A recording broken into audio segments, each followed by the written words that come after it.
Fala pessoal, fala máquina, mais um dia aqui, PS zerado no seu YouTube, atrapalhando os seus vídeos não tão importantes quanto o seu conhecimento, quanto a sua parte médica.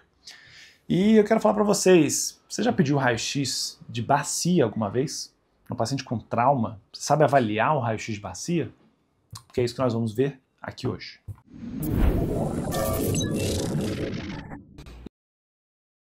Então, a radiografia da bacia no paciente vítima de trauma, ela vai ter as suas indicações, ela tem a sua importância por ser uma região que, além do trauma ortopédico, da necessidade de talvez uma cirurgia, do acometimento do paciente, ela tem sua importância porque se você tem um trauma de pelve com uma fratura, você deve suspeitar de uma lesão de bexiga, você pode suspeitar de uma lesão intestinal, o paciente pode ter um sangramento, pode evoluir para um choque que você nem está vendo naquele momento. Então, esse paciente, ele pode sangrar na pelve ali 1 litro, 2 litros, pode ter um hematoma de psoas, um hematoma ali no glúteo. E aí esse paciente vai sangrando, ele não teve nenhuma exteriorização, ele não tem dor abdominal, o paciente não tem sangramento no tórax, você vai vendo a pressão dele caindo, você fez soro, você fez um Transamin, e o paciente vai só piorando e você não entende, porque ele não está sangrando de lugar nenhum. Mas a gente deve lembrar que a gente no trauma tem os seus locais de sangramento. Ou sangra para tórax, ou sangra para o abdômen, sangra na cabeça, sangra para fora e pode sangrar na bacia e ossos longos. Então, por isso aqui está a nossa importância de avaliar o raio-x de bacia no paciente vítima de trauma, o paciente que chegou para você com trauma automobilístico, com uma queda da própria altura, com uma agressão, com qualquer condição externa relacionada àquele paciente. E como a gente falou no vídeo anterior sobre a radiografia de abdômen agudo, por que o raio-x de bacia é excelente para a gente? É um exame barato, é um exame disponível e, acima de tudo, é um exame rápido, certo? Mesma coisa que eu falei lá, então aqui o raio-x fica pra gente ganhando uma estrelinha. Excelente o raio-x de bacia, principalmente no paciente vítima de trauma, que é um paciente que você tem que ter um diagnóstico precoce, um tratamento mais rápido se você quiser melhorar a mortalidade e também a morbidade desse paciente. Ok, Lucas, beleza, entendi a importância. Quero agora saber para quem que eu vou indicar. Bom, paciente que teve ali um atropelamento, paciente que bateu de carro, tem alguma dor pélvica, principalmente se o paciente não deambulou na cena. Às vezes o motoqueiro cai, fica caído, o SAMU traz ele para a gente todo parado. Se for um mecanismo importante, um paciente que dor na palpação ali dos trocânteres, palpação do pubis, se você percebe a articulação do pubis um pouco aberto, esse paciente tem indicação de fazer uma radiografia na bacia. Se o paciente tem dor, como eu falei, o mecanismo mais importante, um idoso que não contactua, se o paciente está ali em Glasgow 3, pode estar rebaixado, está em estado comatoso, está sendo entubado, está entubado, será entubado, paciente que não responde, paciente confuso, como que eu vou avaliar se ele tem dor no local ali, se ele deambulou, se ele movimentou? Então, nesse caso, eu vou fazer a radiografia para esses pacientes. Então, aqui, se for um trauma grave, né, se o paciente está sonolento, confuso,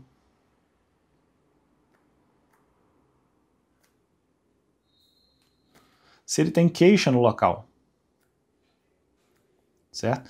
Então, basicamente, no paciente vítima de trauma, eu vou usar essas informações e também vou pedir se o paciente tem uma dor na coxa, porque a gente sempre pede uma articulação acima, uma articulação abaixo. Então, o paciente tem uma dor na coxa proximal, talvez uma fratura de fêmur, você acaba pedindo uma fratura, um raio-x de bacia também para esse paciente.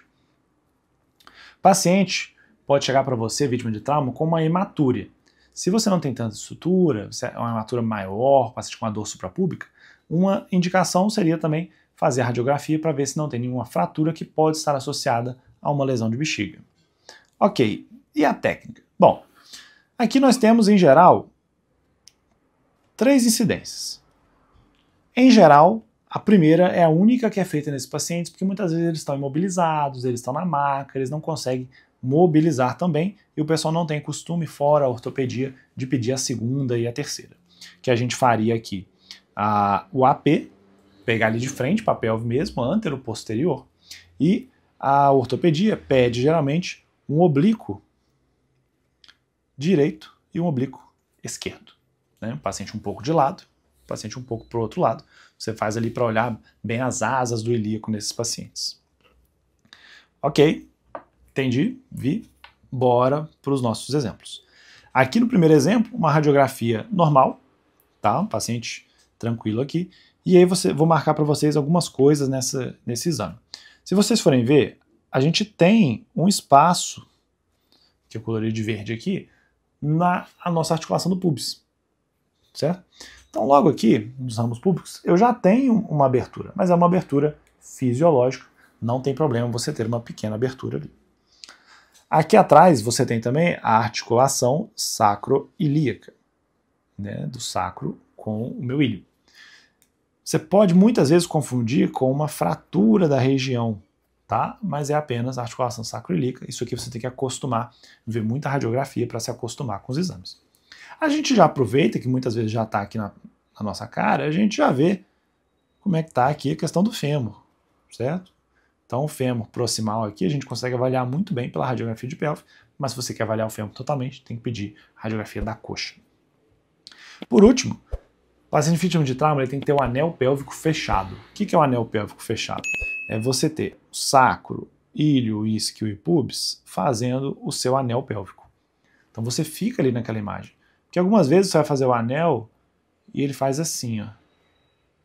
E aí você vê esse pubis esquerdo do paciente um pouco mais alto. Se o seu pubis está desencontrado, você tem ali uma abertura do anel pélvico, você tem ali alguma fratura de pelve causando essa alteração toda. Ok? Então guarde aí a radiografia normal, a radiografia habitual, porque nós vamos evoluir um pouco. No segundo exemplo aqui, se vocês estão vendo essa parte de metal atravessando o paciente, foi porque o paciente acabou de chegar socorrido pelo SAMU. E aí você usa aquela tala do braço, você passa por baixo dos trocânteres do paciente, das tuberosidades, e você amarra a pelve. Então o que eles fazem? Eles dobram isso e amarram um lençol apertando essa tala em volta da pelve para ela manter fechada, porque suspeitava-se que esse paciente tinha uma lesão de pelve complexa. Né? Ele tinha um sangramento, tinha uma perda de tecido muito importante aqui na região, que suspeitou-se que seria uma fratura de pelve. E ok, batemos o raio-x, está confirmado aqui agora. Vocês conseguem ver que ele tem realmente uma fratura. Ai, Lucas, não vi. Tudo bem, porque eu dupliquei aqui as imagens exatamente para a gente mostrar para vocês. Eu vou desenhando de um lado e vocês podem acompanhar como é o normal do outro. Então, as articulações sacroiliacas aqui em cima, eu vejo elas mantidas, não tem desalinhamento da sacroiliaca, tá? O anel pélvico aqui em cima, eu vejo ele aqui, e aqui eu tenho uma quebra do anel pélvico. Eu não estou vendo um segmento do anel pélvico, então eu tenho uma fratura. Tá? Vou apagar o anel pélvico para facilitar. Então eu tenho aqui o nosso acetábulo direito, o acetábulo esquerdo. Vamos aqui do ilíaco para o pubis. Aqui embaixo eu tenho o isquio e o pubis. Então, de um lado, eu consigo desenhar a pelve todinha. Aqui que eu desenhei demais. Desenhei a pelve todinha. Vamos fazer a mesma coisa do outro lado agora. Ilíaco, foi na região do acetábulo, isquio, e aqui, ó, some, tá? Tem uma fratura aqui. Compara um lado com o outro. Aqui eu tenho uma lesão gravíssima, tá? Esse paciente tinha lesão da bexiga, que fica logo aqui atrás. O paciente tinha lesão peniana. O paciente tinha lesão dos vasos, que passam aqui embaixo, né? Se você pensar, aqui onde seria o ligamento inguinal passando nessa posição, eu tenho artérias e veias passando nessa posição logo em cima da fratura. Então esse paciente foi imediatamente depois encaminhado ao bloco cirúrgico, entrou cirurgia geral, vascular, ortopedia, entrou uma equipe bem completa para atender esse paciente. Tá? Só desenhar novamente aqui, ó. Eu tenho uma fratura nessa região. Aqui é onde está faltando a parte óssea. E uma fratura que você pode confundir se ela for muito leve, é por isso importante você sempre olhar as radiografias, que você tem a manutenção do anel pélvico, certo? O anel aqui, eu vou desenhar melhor. Só que você percebe que você tem uma abertura maior, né? Essa distância entre um pubis e outro, ela está maior. Você tem um certo desalinhamento. Então um pubis está aqui, o outro pubis está um pouco acima. Isso aqui é uma fratura que a gente chama de open book, ou uma fratura de livro aberto. Ele abre, a pelve abre como se fosse um livro. Em alguns casos, o pubis chega a ficar nessa posição, com uma disjunção muito importante. E aí o que você faz, aproveitando que a gente já comentou desse conceito no início dessa aula? Eu vou pegar lá e vou fechar essa pelve. Pego um lençol, que seria o melhor tratamento, um lençol comprido, dobro ele numa fita, vou dobrando, até que ele vire uma tira. Você passa em cima da tuberosidade, tá? Não é passar aqui na ilíaca você não fecha nada, no ilíaco. Você vai passar pelas tuberosidades do fêmur, e aí o lençol está passando atrás, uma pessoa de cada lado, você vai entregar para a pessoa, os dois vão puxar o máximo que der, faz uma analgesia antes, faz uma sedação para esse paciente, trava, e aí você pega o do colega e entrega o seu. Você torce o lençol e depois prende ele com uma pinça, com uma bacaus, com um esparadrapo forte, para você manter essa pelve fechada. Faz a radiografia de que essa pelve está fechada, prova para a gente, naquele momento, que essa distância aqui agora está pequenininha. Se você fechou, encaminha para a ortopedia, esse paciente provavelmente vai receber um fixador. E no caso de um vítima de trauma, aquele fixador externo que vai ficar para fora com a grade fixando ali a pelve do paciente na posição até que ela cicatrize e você tenha uma melhor avaliação. Esse paciente também deve ser encaminhado para a cirurgia, porque, como eu falei, ele pode ter uma lesão de bexiga que está logo aqui atrás.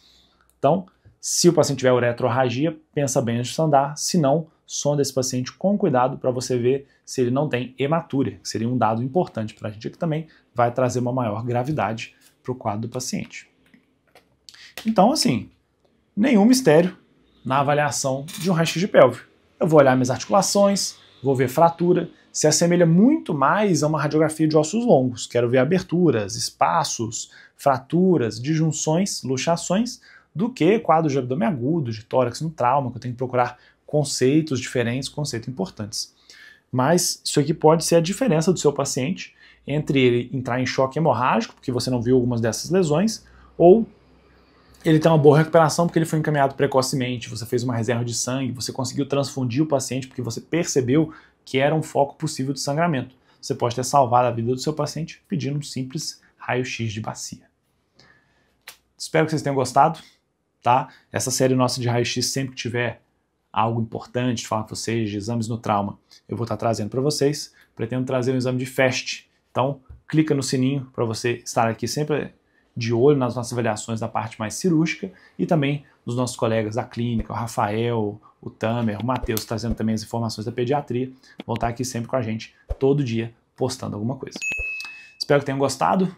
Se você gostou, curte. Se teve qualquer dúvida, deixa nos comentários. Nos vemos em breve.